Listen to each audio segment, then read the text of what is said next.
Today's session of the Sacred Waters reminded me that in order to be a whole person, in order to be your whole self, you need to see yourself in relationship to the natural world, in relationship.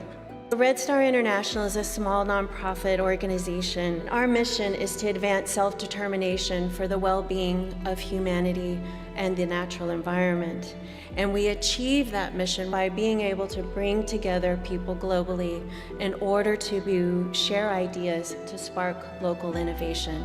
With that, I welcome you to a meeting of Sacred Waters, a convergence of Indigenous knowledge systems that are positively impacting the well-being of all of us and our natural world. It's so important that we can get together in spaces that are protected and that are safe to talk as relatives with all creation. So ethical space in our Indigenous way is recognized in that context.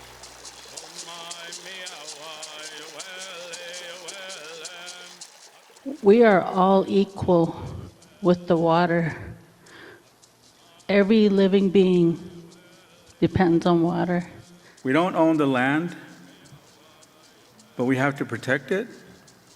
We don't necessarily own the water, but we all have a responsibility to protect it. These tributary water flows play a much more sacred part in our lives and who we are as a people. It's very powerful to hear the voices from the different relatives that come from all over today to share that same concern and to share their knowledge and to share their experience with what they're dealing with. Here in Arizona is so far away from New Zealand, but in a way, our waterways are what really brings us together. We all understand that we have a relationship with water and that without it, we would perish. And so I think, we all think the same. We all see these waterways, our rivers, our oceans, our lakes, as our ancestors. Indigenous peoples all over the world are fighting the same thing. They're fighting for land and water protection. They're fighting for their rights. They're fighting for the right for future generations to have a culture. Using the words that were spoken here at the gathering today, is that collective conscious that's like global is really what's going to help us be successful in these land and water battles that we're currently facing.